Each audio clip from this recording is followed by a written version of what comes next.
Praise God. పరిశుద్ధ గ్రంథంలో న్యాయాధిపతులు, జడ్జెస్, ఇంగ్లీష్లో జడ్జెస్ అంటారు, న్యాయాధిపతులు పరిశుద్ధ గ్రంథం బైబిల్లో ప్రధానంగా రాచరికం స్థాపించడానికి ముందు ఇశ్రాయేలీలకు సైనిక కమాండర్లుగా, ఆధ్యాత్మిక దర్శకులుగా మరియు రాజకీయ పాలకులుగా పనిచేసిన ఆకర్షణీయమైన నాయకులను సూచిస్తుందన్నమాట. ఈ న్యాయాధిపతుల్లో హీబ్రూ పదం షోపెట్, హీబ్రూ పదంలో షోపెట్ అంటారు. న్యాయమూర్తి యొక్క ఆధునిక చట్టపరమైన భావన కంటే పాలకుడు లేదా విమోచకుడు అని అర్థం వస్తుంది. అయినప్పటికీ వారికి కొన్ని కీలకమైన న్యాయపరమైన పాత్రలు, బాధ్యతలు కూడా ఉన్నాయి. వారి ప్రధాన పాత్ర ఇశ్రాయేలీయులను అణిచివేత నుండి రక్షించడం మరియు వారిని దేవుని వైపు నడిపించడం, అంటే దేవునికి భయభక్తులు కలిగి విశ్వాసంగా జీవించడం వాళ్ళకి నేర్పించడం, అణిచివేత నుండి వాళ్ళని రక్షించడం ఈ న్యాయాధిపతుల యొక్క బాధ్యతలు.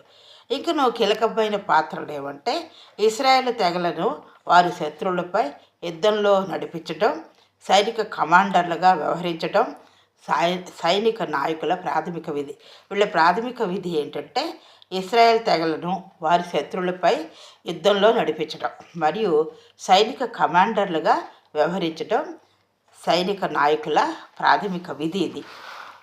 ప్రజలను ఇశ్రాయేలు దేవుడిని ఆరాధించడానికి మరియు మోషే ధర్మశాస్త్రాన్ని పాటించడానికి తిరిగి వాళ్ళని పిలవడం, తెగలను తరచుగా పీడిస్తున్న నైతిక మరియు ఆధ్యాత్మిక క్షీణతలు, ప్రజల్లో నశిస్తున్న ఆధ్యాత్మిక క్షీణత మరియు నైతికమైన బాధ్యతలు, లేకపోతే నైతిక సంబంధమైన బాధ్యతలు పరిష్కరించడం బైబిల్ న్యాయాధిపతుల కీలక పాత్రలు ఇలాంటి వారికి అప్పగించబడ్డాయి.